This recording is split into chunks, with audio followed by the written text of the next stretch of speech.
পাহাড় পরিমাণ গুনাহ নিয়ে কিয়ামতের দিন যদি আল্লাহর কাছে আপনি হাজির হয়ে যান, ওই পাপের মধ্যে যদি শিরকের পাপ না থাকে, মানে কোন মাজারে যে সেজদা দেন নাই, বাবার কাছে যান নাই, কোন মাজারে মানত করেন নাই, মাজারে লাল সালু দেন নাই, মোমবাতি দেন নাই, আগরবাতি দেন নাই, মাজারে মুরগি মানত করেন নাই, এই পাপগুলো করেন নাই। অনেক পাপ আপনার আছে, কিন্তু শিরকের পাপ নাই। কোন পাপ নাই?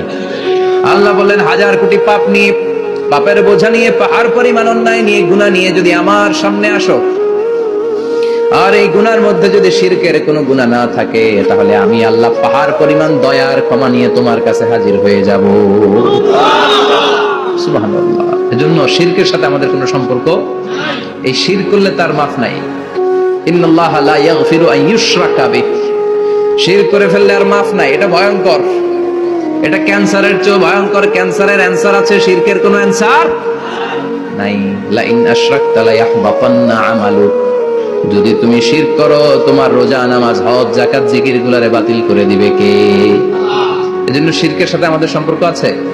এত ওয়াজ আমরা করি, তারপরে অনেক জায়গায় ছবিতে দেখি যে মহিলারা যে মাজারে সিজদা করে থাকে।